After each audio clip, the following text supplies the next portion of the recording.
오늘 하나님께서 우리에게 주시는 말씀은 요한복음 20장 17절 말씀입니다.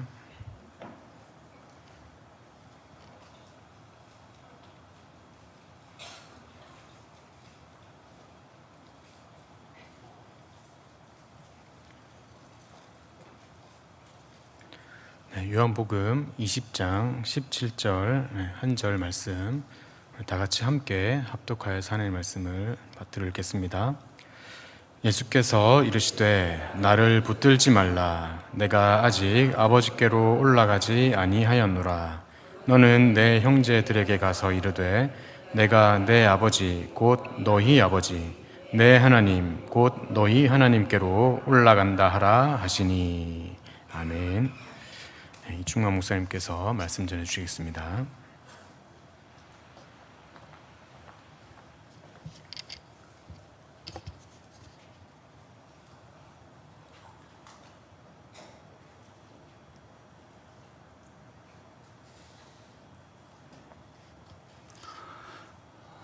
주 안에서 친애하는 신매교회 성도 여러분, 말씀으로 교제하게 허락해 주신, 초청해 주신 담임 목사님과 당회에 감사의 말씀을 드립니다. 고신교회와 고신교회를 위한 신실한 말씀의 사역자들을 배출하고자 노력하는 고려신학대학원은 종교개혁자들을 좋은 선배로 두고 있습니다. 종교개혁의 우리 선배들이 우리들에게 물려준 많은 유산들이 있습니다만 그 중에서도 특히 우리는 믿음이라는 것을 강조하여 그들의 가르침을 요약합니다.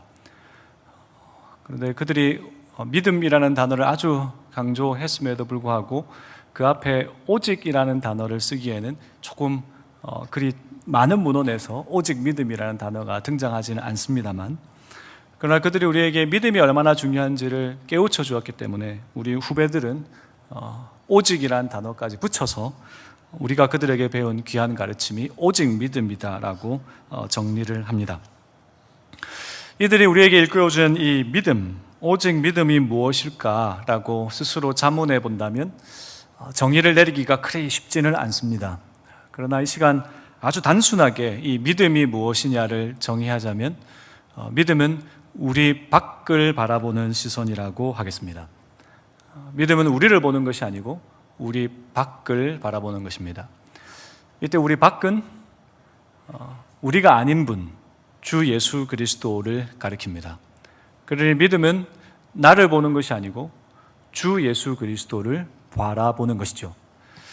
그렇다면 오직 믿음이라는 것이 주 예수 그리스도를 바라보는 것이기에 오직 믿음은 오직 그리스도와 동의어가 됩니다.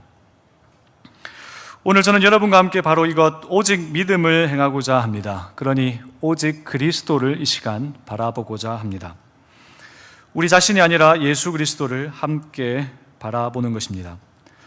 특히 오늘은 요한복음 전반을 살펴보면서 독생하신 예수님이 우리의 맞이가 되시는 수고를 통해 우리가 하늘의 하나님을 아버지라 부르게 되었음을 살펴보고자 합니다. 이로써 우리의 구원, 곧 하나님이 우리 아버지가 되시고 우리가 그분의 자녀가 되는 이 구원은 오직 예수 그리스도 그분 안에만 가능하며 그분 안에만 있음을 이 시간 찬송하고자 합니다.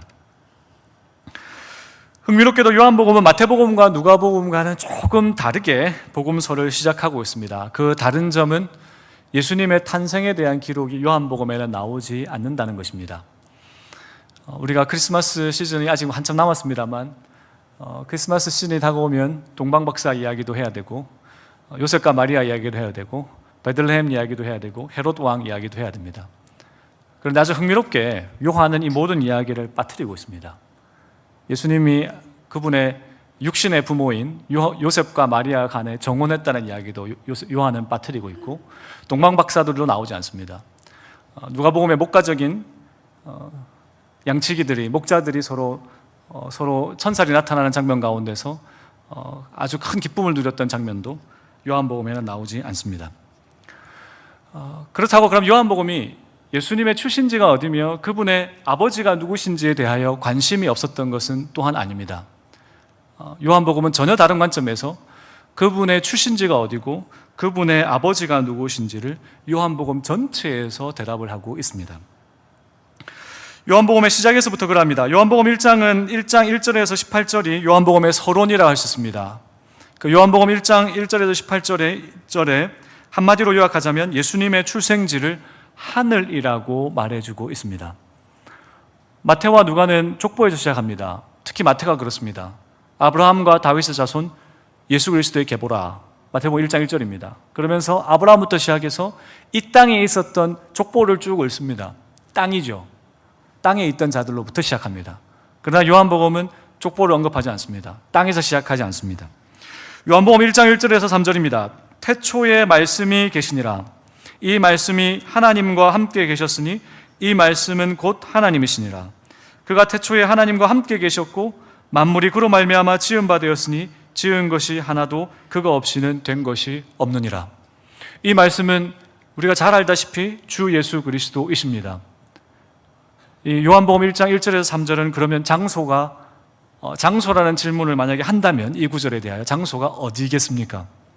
이 말씀이 하나님과 함께 계신 하늘입니다.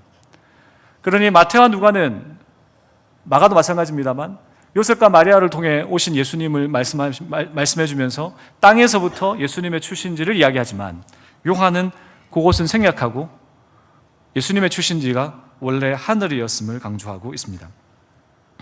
요한복음 1장 3절에서부터 10절까지는 참 해석하기가 까다롭습니다만 11절로 바로 가보시면 자기 땅에 오매 자기 백성이 영접하지 아니하였다고 되어 있습니다. 그분은 이 땅에 오셨습니다. 하늘에 말씀으로서 하나님과 함께 계시던 그분께서 이 땅으로 오셨다. 그러니 우리는 오셨다는 동사 앞에 내려오셨다는 표현을 넣을 수 있습니다. 1장 18절 본래 하나님을 본 사람이 없을 때 아버지 품속에 있는 독생하신 하나님이 오셔서 나타내 보여주셨습니다. 이 땅에 오신 성자 하나님은 성부 하나님과 하늘에 함께 계셨던 그분입니다. 그분의 출신은 하늘이고 그분의 아버지는 하늘에 계신 하나님이십니다. 그분의 부친은 요셉이 아니고 그분의 출신지는 베들레헴이 아니고 그분이 자랐던 곳은 갈릴리라기보다 그분의 출신지는 하늘이며 그분의 친부는 하늘에 계신 하나님이다라고 요한은 시작하고 있습니다. 이런 관심은 요한복음 3장에도 이어집니다. 예수님에 대한 소문을 듣고 니고데모가 밤에 조용히 찾아왔습니다. 예수님을 향해 니고데모가 이렇게 인사를 합니다. 하나님으로부터 오신 선생님이라고 부르면서 인사합니다. 그래서 예수님께서 그 인사를 받고 난 다음에 본인이 누구신지를 다시 정정하여 알려주십니다. 니고데모는 하나님으로부터 보냄을 받은 선생님, 구약 시절에 이사야도 하나님으로부터 보냄을 받은 선생님이고 엘리야도 엘리사도 그렇습니다. 다 땅에서 온 자들입니다. 그러나 예수님께서 그 인사를 받고 난 다음에 그 인사를 얼마나 기뻐하시는지 모르겠습니다만 3장 13절에 본인을 가리켜 이렇게 수정하여 알려주십니다.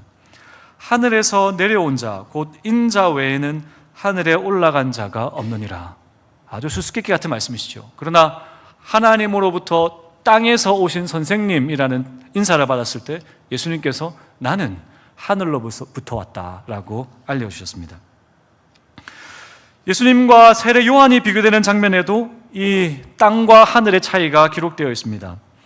다른 복음서들에도 예수님과 세례 요한이 비교됩니다. 그런데 사도 요한만 유독 예수님과 세례 요한을 비교할 때 땅과 하늘로 비교합니다. 3장 31절과 34절입니다. 예수님의 말씀이십니다. 위로부터 오시는 이는 만물 위에 계시고, 예수님 자신이시죠? 위로부터 오셨습니다. 땅에서 난 이는 땅에 속하여 땅에 속한 것을 말하느니라. 여기에 땅에 속했다는 것은 세례 요한입니다. 예수님이 자신과 세례 요한을 비교하실 때 나는 위로부터 왔고 세례 요한은 땅에 속했다.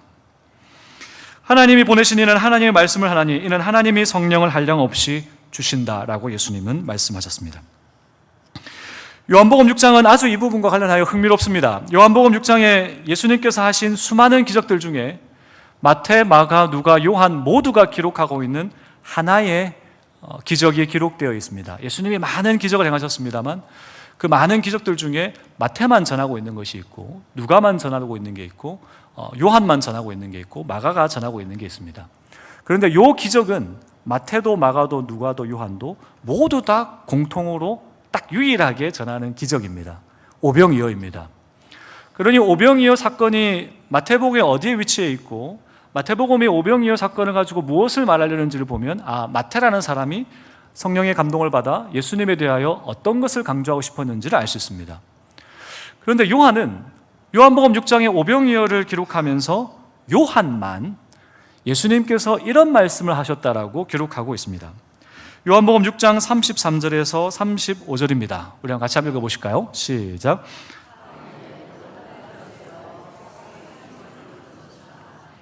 그들이 이르되 주여 이 떡을 항상 우리에게 주셔서 예수께서 이르시되 나는 생명의 떡이니 아멘.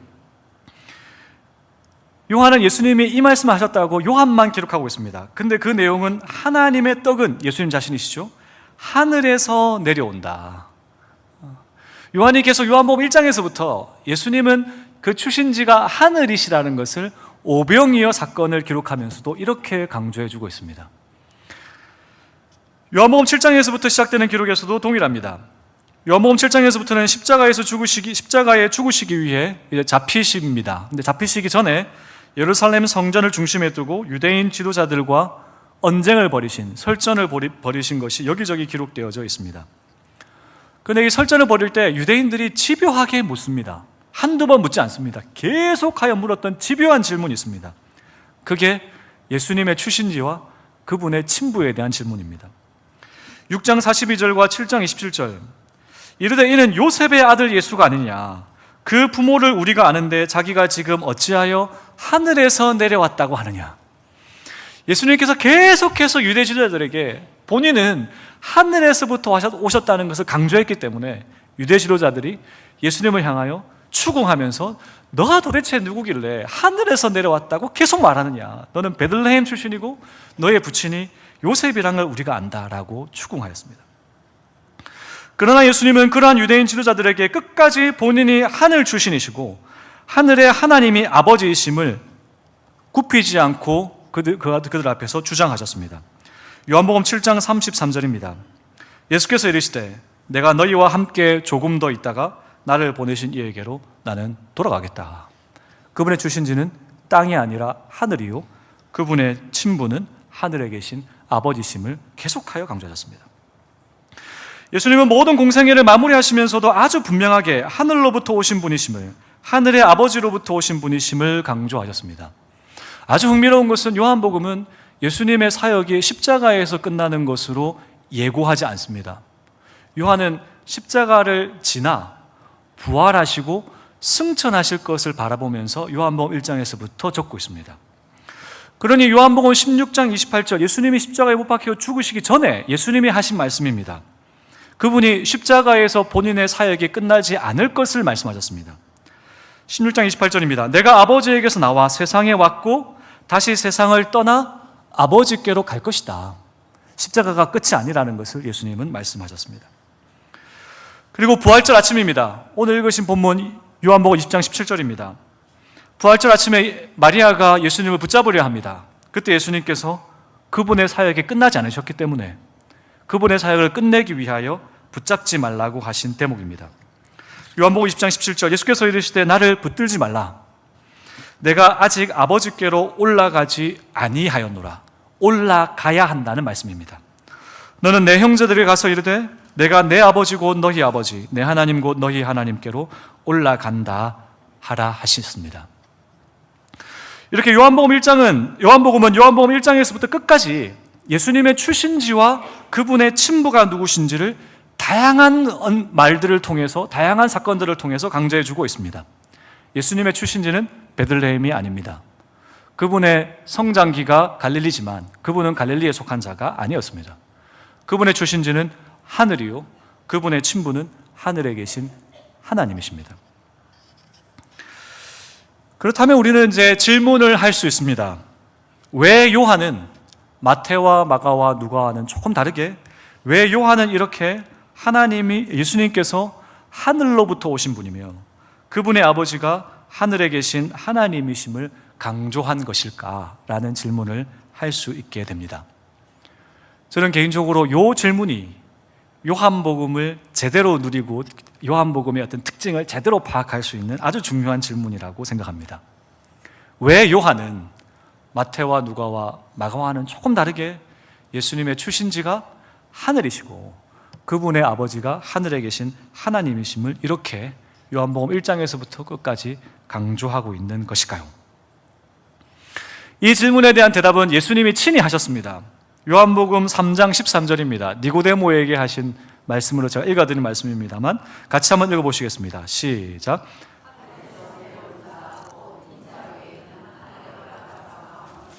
아멘. 요한이 지금 강조하고자 하는 바는 하늘에서 내려온 자, 하늘에서 내려오신 분, 주 예수 그리스도 외에는 하늘에 올라갈 수 있는 자가 없다는 것을 말하고 싶어 합니다. 하늘로부터 오신 분만이 하늘로 올라가실 수 있습니다. 아주 단순한 진리입니다. 하늘에서부터 온 자만이, 예수 그리스도만이 하늘로 복귀할 수 있습니다. 요한복음 10장 28절, 내가 아버지에게서 나왔기 때문에, 예수님께서 아버지로부터 하늘에서 오셨기 때문에 예수님만이 세상을 떠나 아버지께로 가실 수 있습니다. 요한복음 20장 17절 부활절 아침입니다. 예수께서 이르시되 나를 붙들지 말라, 내가 아직 아버지께로 올라가지 아니하였습니다. 그분은 하늘에서 오신 분이기에 하늘로 복귀하셔야만 합니다. 하늘로부터 온 자만이 하늘로 복귀할 수 있고 하늘로부터 온 자만이 하늘로 복귀해야 한다는 것을 요한은 예수님을 통해, 예수님의 사역을 통해 강조해 주고 있습니다. 그러면서 요한은 예수님과는 정반대로 하늘로부터 오지 않은 자, 하늘에 계신 하나님이 친부가 아닌 자들은 하늘로 올라갈 수 없다는 이야기도 합니다. 요한복음 8장 21절과 23절입니다. 예수님께서 유대 지도자들에게 하셨던 꾸지람입니다.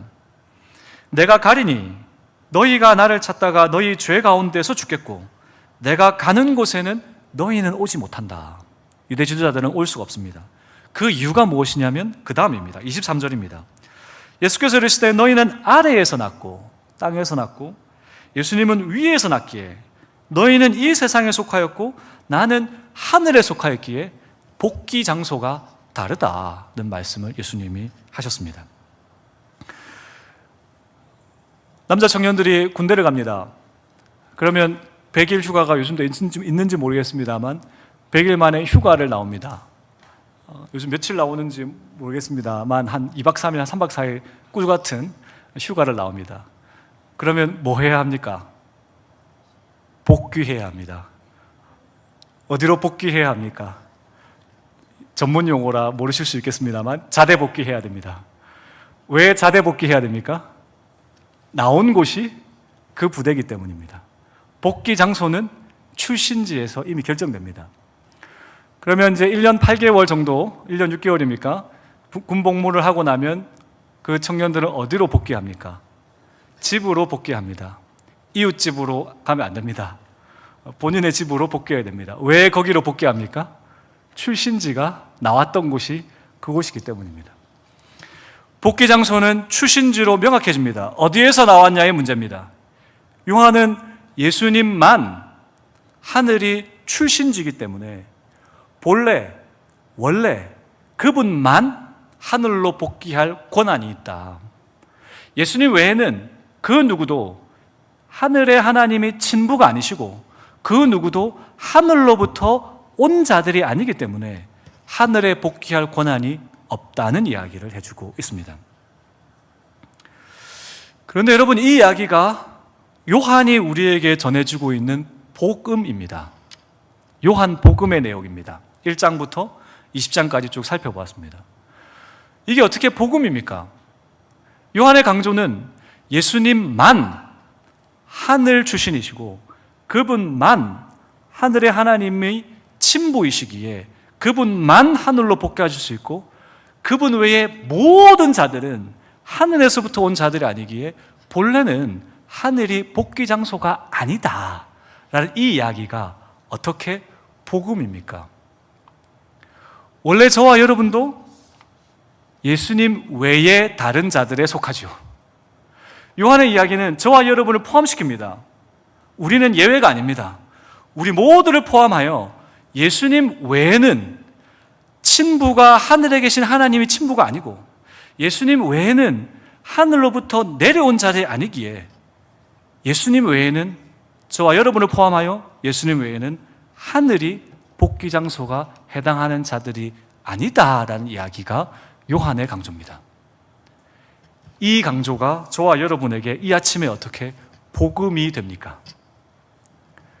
왜냐하면 오늘 읽으신 본문 요한복음 20장 17절 말씀 때문입니다. 같이 한번 읽어보실까요? 다시 시작.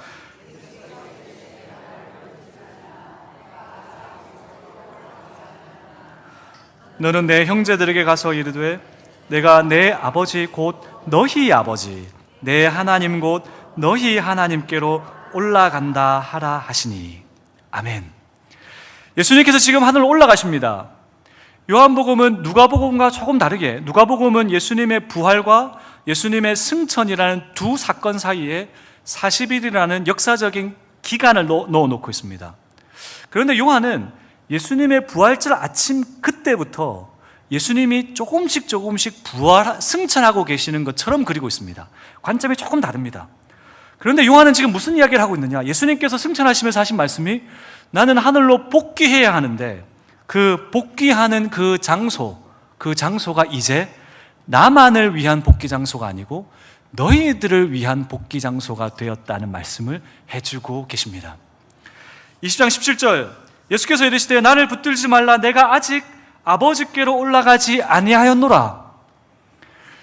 요한은 요한복음 1장에서부터 요한복음 20장 17절 방금 제가 읽은 구절까지 철저하게 하늘에 계신 하나님을 예수님만 아버지라 부르게 하고 있습니다. 한번 댁에 가셔서 요한복음을 한번 쭉 살펴보시든지 아니면 인터넷에 이제 온라인 성경이 있지 않습니까? 거기에 아버지란 단어를 요한복음 1장에서도 좀 한번 찾아보십시오. 한 110회 이상 나옵니다. 그런데 한 번도 직접적으로 예수님 외에는 그 누구도 하나님을 아버지라 부르고 있지 않습니다. 예수님만 유일하게 그분만 하늘에서부터 오신 분이고 그분의 친부가 하늘의 하나님이기 때문에 요한은 철저하게 요한복음 20장 17절 방금 읽은 그 구절 앞까지는 예수님만 하나님을 향하여 아버지라 부르게 하십니다. 그런데 오늘 이 구절에 아버지께로 올라가지 아니하였노라 너는 내 형제들에게 가서 이르되 내가 내 아버지 곧 너희 아버지 내 하나님 곧 너희 하나님께로 올라간다 하라 하십니다. 여기에서 예수님은 아버지란 단어를 제자들에게 넘겨주고 계십니다. 십자가에서 죽고 부활하시고 승천하시는 그분이 하늘로 올라가시면서 하늘이 원래 본인만의 복귀 장소였는데 그 하늘을 우리의 복귀 장소로 바꾸어 주고 계신 것이죠. 그분은 오실 때는 혼자 오셨지만 요한복음 3장 13절 하나님 외에는 하늘에서 온 인자 외에는 하늘로 복귀하신 자가 없습니다. 하늘에서 그분은 혼자 오셨지만 복귀하실 때는 혼자 복귀하고 계신 것이 아닌 것입니다. 그러게 오늘 설교 제목입니다. 그분은 독생자로 오셨습니다. 독생자입니다. 유일한 아들입니다. 하나님을 친부로 두고 유일하게 하나님을 아버지라 부를 수 있는 유일한 독생자입니다. 그분은 오실 때 혼자 오셨지만 그분이 복귀하실 때는 독생자로 올라가신 것이 아니라 저와 여러분을 데리고 우리의 복귀 장소를 하늘로 바꾸시면서 그분의 친부를 우리를 입양하신 아버지로 바꿔주시면서 올라가고 계신 것이죠. 그러니 그분이 오실 때는 독생자로 혼자 오셨지만 올라가실 때는 독생자로 올라가시는 게 아니라 마지로 올라가십니다. 저와 여러분의 형이요, 저와 여러분의 오빠로 우리의 마지로 그분은 복귀하고 계십니다. 요한복음 1장 18절 본래 하나님을 본 사람이 없을 때 아버지 품속에 있는 독생하신 하나님이 나타나셨습니다. 하나님을 아버지라 부를 수 있는 아들은 오직 한 분, 우리 주 예수 그리스도 뿐이셨습니다. 그러니 우리는 성육신하신 하나님을 독생자라 부릅니다. 이 땅에 오실 때 예수님은 홀로 오셨고 혼자 아들이셨습니다. 그리고 요한은 요한복음에서 요한복음 20장 17절 앞까지 아버지라는 단어를 그리스도만 쓰게 하였습니다. 그러나 올라가시는 그분이 혼자 올라가시는 것이 아님을 알려주십니다. 혼자 올라가시지 않으시고 우리를 데리고 올라가시기에 이제 그 아버지가 너희들의 아버지요, 그 하늘이 이제 너희들의 복귀 장소가 되었다고 말씀해 주십니다. 그러기에 요한복음은 복음입니다. 그분이 오실 때는 혼자 오셨지만 복귀하실 때는 혼자 복귀하신 것이 아니라 저와 여러분을 데리고 복귀 장소를, 저와 여러분의 복귀 장소를 바꾸어 주셨기에 요한복음은 복음입니다. 우리는 세례 요한과 마찬가지로, 유대인 지도자들과 마찬가지로, 제자들과 마찬가지로 하늘에서부터 온 자들이 아닙니다. 우리는 하늘로부터 있는 자들이 아닙니다. 저와 여러분의 친부가 하늘에 계신 하나님이 아니십니다. 저와 여러분은 하늘에서 예수님처럼 있다가 내려온 자들이 아닙니다. 우리가 성도님들이 돌아가시면 소천하셨다고 말씀드립니다. 그것은 누구 때문입니까? 그리스도 때문입니다. 우리 모두가 하늘에 함께 있다가 어느 시점에 내려왔다가 다시 하늘로 복귀하는 것은 소위 윤회사상이죠. 극락에 있다가 돌고 돌아 땅에 있다가 다시 극락으로 돌아간다. 그건 윤회사상입니다. 윤회사상은 불교만의 사상이 아니었습니다. 예수님이 오시기 전에 500~600년 전부터 그리스, 헬라에는 윤회사상이 팽배했습니다. 그러기에 기독교는 초기부터 윤회사상은 이단이라고 정죄하였습니다. 우리는 예수님처럼 하늘에 있다가 어느 시점에 윤회하여 땅에 왔다가 다시 윤회하여 하늘로 가는 것 아닙니다. 시편 51편, 저와 여러분을 하나님께서 어디에서 조성하셨다고 되어 있습니까? 모태에서 조성하셨다고 되어 있습니다. 우리는 그 이상 알지 못합니다. 하나님께서 우리를 이 땅에서, 모태 안에서 우리를 조성하셨습니다. 그러기에 성도님들이 소천하셨다, 하나님께로 돌아가셨다고 하는 것은 생명을 모태 안에 살아가신 그분, 생명의 주인께로 돌아갔다는 말씀이시고, 더욱 중요한 것은 우리가 성도들이 소천하셨다고 할 수 있는 것은 누구 때문이라고요?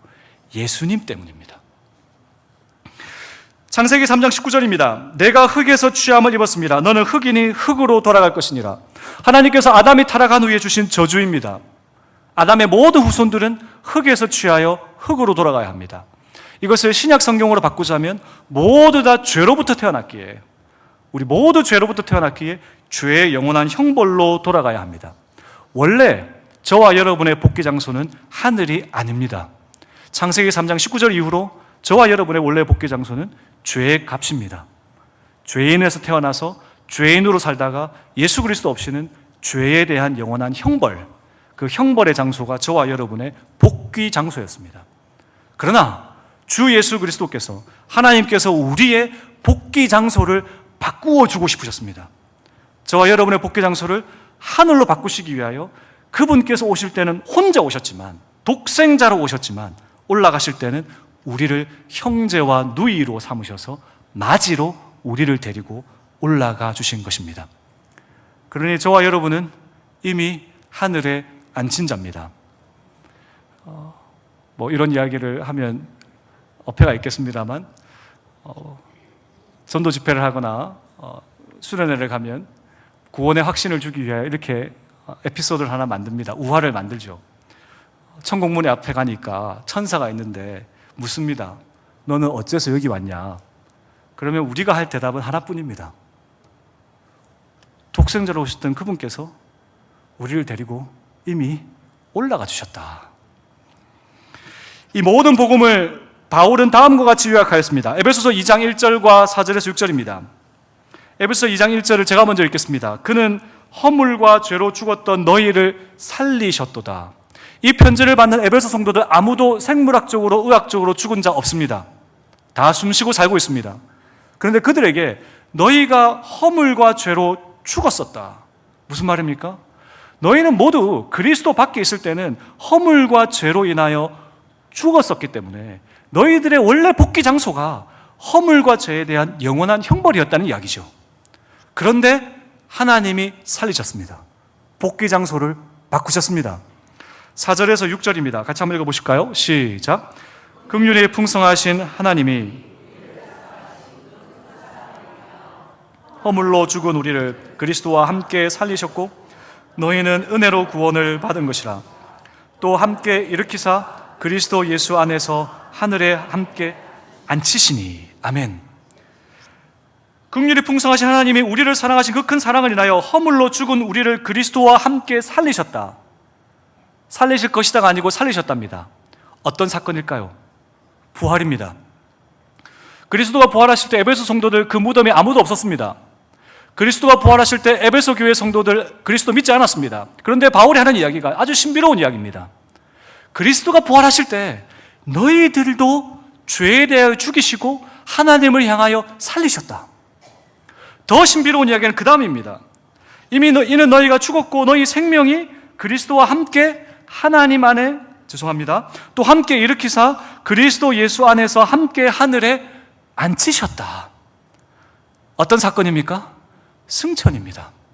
그리스도가 승천하실 때 에베소 성도들 거기 없었습니다. 그러나 그리스도를 믿는 자들을 향하여, 그 에베소 성도들을 향하여 그리스도가 이미 너희들을 하늘에 앉히셨다. 앉히실 것이다가 아닙니다. 미래형이 아닙니다. 과거형입니다. 이미 승천하실 때 우리에게 하나님 아버지를 아버지라 부르게 하시고 우리의 맞이가 되셔서 우리를 데리고 올라가셨다는 아주 은혜로운 말씀이십니다. 골로새서 3장 1절에서 3절에도 동일한 말씀을 바울이 하고 있습니다. 3장 1절에서 3절입니다. 같이 한번 읽어보실까요? 시작. 그러므로 너희가 그리스도와 함께 다시 살리심을 받았으면 위의 것을 찾으라. 거기는 그리스도께서 하나님 우편에 앉아 계시느니라. 위의 것을 생각하고 땅의 것을 생각하지 말라.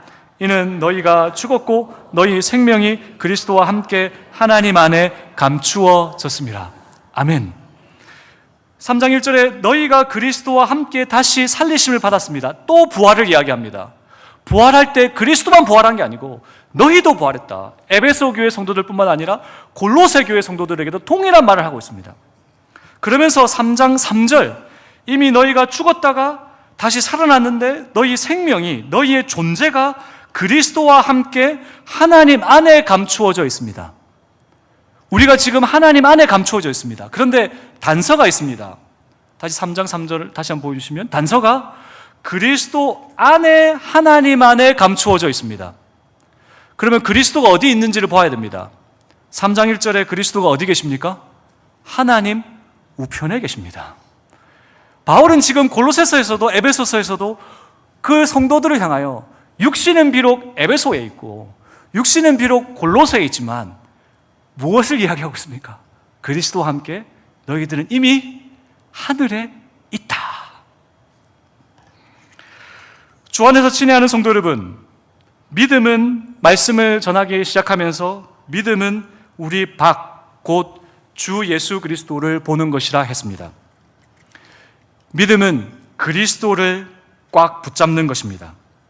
믿음은 나를 보는 것이 아닙니다. 우리를 보면 우리는 어디에 있습니까? 여기에 있습니다. 우리를 보면 내일도 우리는 여기에 있을 겁니다. 우리를 보면 그 다음 날도 대구에 있습니다. 그러나 그리스도를 보면 우리는 지금 어디에 있습니까? 하늘에 있습니다. 우리를 보면 우리 안에 있는 죄와 연약함과 무력함에 함몰되거나 혹은 조그만 선과 의에 집중하여 으스댄 교만뿐입니다. 우리를 보면, 지난 한 주간에 우리를 보면 감히 이 자리에 하나님을 아버지라 부를 수 없는 자들이 태반입니다.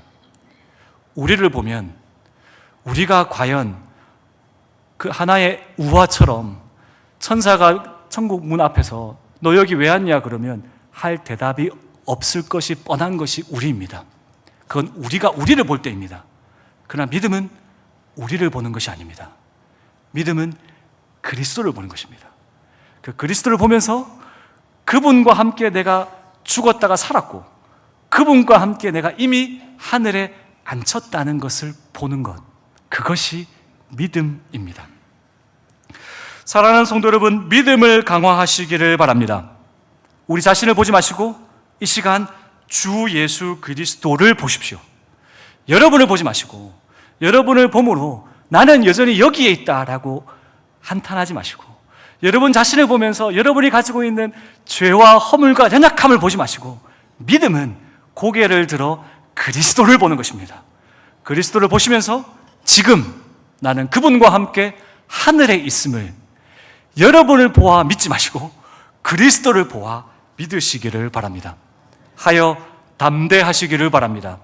천사가 묻지 않을 뿐만 아니라 혹 천사가 묻는다 하더라도 담대하게 대답하시면 됩니다.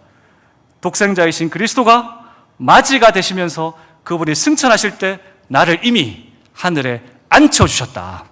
나는 그 그리스도 때문에 이미 하늘에 앉힌 자이기에 나의 몸을 가지고 여기에 왔노라라고 대답하시면 됩니다. 믿음은 그리스도를 보는 것입니다. 이 예수 그리스도를 믿는 믿음으로 세상을 이기시기를 바랍니다. 이 문을 나서는 순간 우리는 죄인들과 악인들과 오만한 자들이 가득한 세상으로 나아갑니다. 그들은 알지 못하지만 그들의 출신지는 죄입니다. 그러기에 그들의 복귀 장소는 죄에 대한 영원한 형벌입니다. 그들의 틈바구니에 사는 것이 결코 쉽지 않습니다. 그들 가운데 하나님을 아버지라 부르는 자들로 이미 하늘에 앉혀진 자들로 살아가는 것은 고난이요, 고통이요, 상처를 입는 일입니다. 그러나 낙담하지 마시기를 바랍니다. 예수님께서는 십자가에서 죽고 부활하시고 승천하시면서 저와 여러분을 이미 하늘에 앉혀주셨음을 믿어 의심치 마시기를 바랍니다. 하늘로 가고 계신 성도 여러분, 이미 앉혀주신 그곳으로 함께 가고 계신 성도 여러분, 서로 격려하시면서 우리 지치지 말고 이 험난한 세상 가운데서도, 죄 많은 세상 가운데서도 이미 앉혀주신 하늘로 함께 가자고 격려하시기를 바랍니다. 그리고 혹 기회가 되신다면 죄로부터 태어나 죄의 영원한 형벌로 복귀할 수밖에 없는 그들에게 주 예수 그리스도를 알려주셔서 그분 안에서 그들의 복귀 장소도 바뀌도록 주의 말씀을 전하는 한 주간이 되시기를 바랍니다. 우리의 아버지신 하나님께서 죄인들과 악인들과 오만한 자들 사이에서도 우리를 신실하게 지켜가 주실 것입니다. 우리 때문이 아니라 우리와 함께 하늘에 앉혀주신 주 예수 그리스도 때문입니다. 그리스도를 믿음으로 꽉 붙잡으시면서 선한 것을 채워주시고 우리를 향하신 모든 뜻을 이루어주실 하나님 아버지를 담대히 아버지라 부르시며 한 주간도 승리하며 사시기를 주님의 이름으로 축원합니다.